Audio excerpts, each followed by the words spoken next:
ಇಲ್ಲಿ ನಾನು ಚಾಕ್ಲೇಟ್ ಮಾಡೋಕ್ಕೆ ಅಗಸೆ ಬೀಜ, ಕಲ್ಲಂಗಡಿ ಬೀಜ, ಬಾದಾಮಿ, ಗೋಡಂಬಿ, ಎಳ್ಳು, ವಾಲ್ನಟ್ಟು ಎಲ್ಲ ಹಾಕ್ಕೊಂಡು ಹುರ್ಕೊತೀನಿ. ಸ್ವಲ್ಪ ಬೆಚ್ಚಗೆ ಎಲ್ಲ ಹುರ್ಕೊಂಡು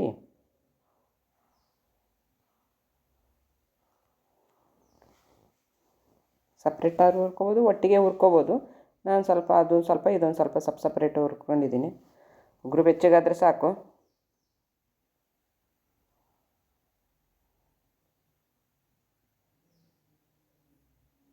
ವಾಲ್ನಟ್ ಸ್ವಲ್ಪ, ನಾನಿಲ್ಲಿ ಶುಗರ್ ಯೂಸ್ ಮಾಡ್ತಾಯಿಲ್ಲ, ಡಾರ್ಕ್ ಕಾಂಪೌಂಡನ್ನ ಯೂಸ್ ಮಾಡ್ತಾಯಿದ್ದೀನಿ. ಒಂದು 200 ಗ್ರಾಮ್ ಸಾಕು.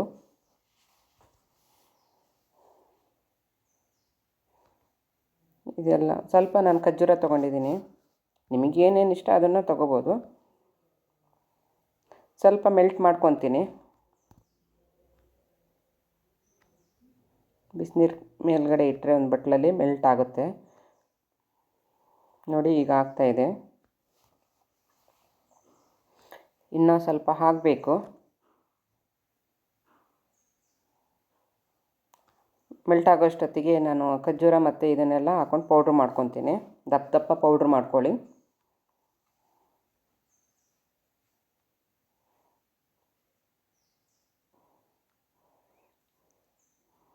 ಪೌಡ್ರ್ ಮಾಡಿಕೊಂಡೆ. ಈಗ ಅದು ಮೆಲ್ಟ್ ಆಗಿದೆ ಚಾಕ್ಲೇಟು. ಇಷ್ಟಾದರೆ ಸಾಕು.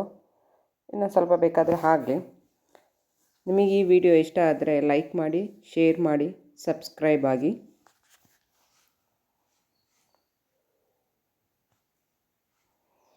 ಒಂದು ಬಟರ್ ಪೇಪರ್ ಹಾಕೊಂಡು ಸಣ್ಣದೊಂದು ಪ್ಲೇಟಿಗೆ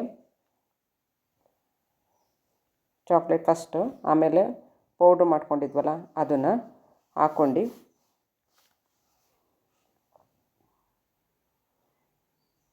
ಇನ್ನೂ ಸ್ವಲ್ಪ ಹಾಕ್ಕೊತೀನಿ. ಈಗ ಪೌಡ್ರ್ ಹಾಕ್ಕೊತೀನಿ, ಮತ್ತು ಚಾಕ್ಲೇಟ್ ಹಾಕ್ತೀನಿ.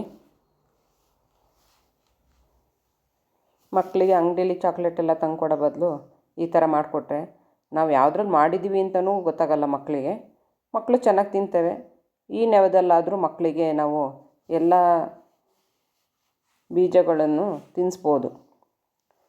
ಅದರಲ್ಲೂ ಈ ಅಗಸೆ ಬೀಜ ಮತ್ತು ಸೋರೆಕಾಯಿ ಬೀಜ, ಪಂಪ್ಕಿನ್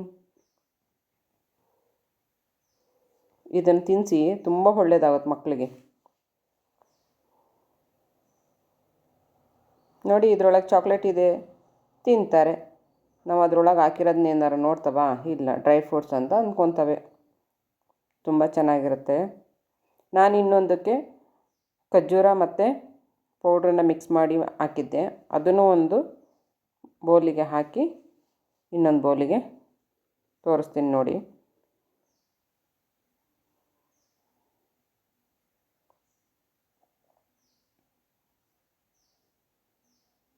ಪೀಸ್ ಮಾಡಿ ಸಣ್ಣ ಸಣ್ಣದಾಗಿ ಬೇಕಾದರೂ ಮಾಡ್ಕೋಬೋದು, ಹಾಗೇನೂ ಇಟ್ಕೋಬೋದು. ನಾನಿಲ್ಲಿ ಸಣ್ಣ ಸಣ್ಣದಾಗಿ ಪೀಸ್ ಮಾಡ್ಕೊಂಡಿದ್ದೀನಿ ನೋಡಿ ಹೇಗೆ ಬಂದಿದೆ. ಯಾವ ಶೇಪಿಗೆ ಬೇಕಾದ್ರೆ ಆ ಶೇಪಿಗೆ ಕಟ್ ಮಾಡ್ಕೋಬೋದು. ನಿಮಗೆ ಯಾವ್ಯಾವ ಥರ ಬೇಕೋ ಆ ಥರ ಕಟ್ ಮಾಡಿ ಇಟ್ಕೊಳ್ಳಿ.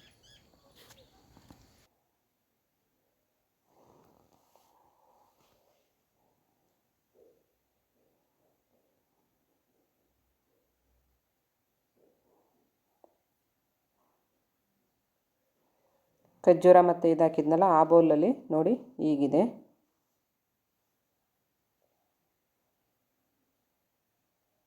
ಇಷ್ಟ ಆಯಿತಾ?